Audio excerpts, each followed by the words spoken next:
قیامت کے دن 4 گواہ پیش کیے جائیں گے۔ وہ کون کون سے ہیں؟ توجہ فرمائیں، سماعت فرمائیں۔ ایک تو انسان کے گناہوں پر نامہ اعمال پیش ہوگا۔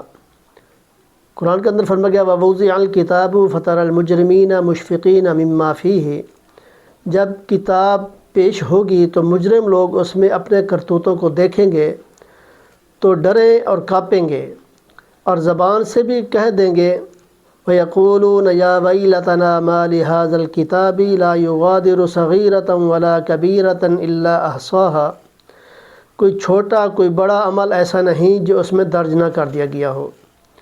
قرآن پاک کے اندر مقام فرمایا وَوَجَدُوا مَا عَمِلُوا حَاضِرًا وَلَا يَظْلِمُ رَبُّكَ أَحَدًا، اور دوسرے فرشتے گواہی دیں گے إِنَّ عَلَيْكُمْ لَحَافِظِينَ كِرَامًا كَاتِبِينَ يَعْلَمُونَ مَا تَفْعَلُونَ، یہ فرشتے جو ہے جو لکھنے والے ہیں وہ گواہی دیں گے کرامن کاتبین۔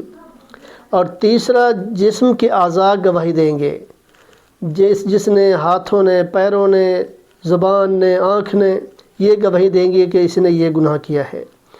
تو جن سے انسان گناہ کرتا ہے، قرآن پاک کے اندر فرمایا یوم تشہد علیہم السنتہم وایدیہم وارجلہم بما کانوا یعملون، یہ قرآن کے جو ہے اندر یہ باتیں واضح کی گئی ہیں کہ انسان کے جسم کے اعضاء گواہی دیں گے جن سے وہ گناہ کرتا تھا، اور فرمایا کہ جس دن ان کے خلاف ان کی زبانیں، ہاتھ اور ان کے پاؤں گواہی دیں گے، اور چوتھا اللہ تعالیٰ کی زمین گواہی دے گی، جس جگہ پر وہ برائی کرتا تھا، جس جگہ پر وہ گناہ کرتا تھا، وہ جگہ جو ہے وہ حصہ اس کا گواہی دے گا کہ یہ میرے اوپر فلاں جگہ پر اس نے یہ گناہ کیا۔ تو یہ 4 گواہ پیش کیے جائیں گے، تو پھر انسان افسوس کے علاوہ اس کو کچھ نہ ملے گا۔ تو دنیا کے اندر اللہ نے وقت دیا ہے تو اس کو جو ہے غنیمت جانیں اور برائی کو چھوڑ کر نیک اعمال کریں۔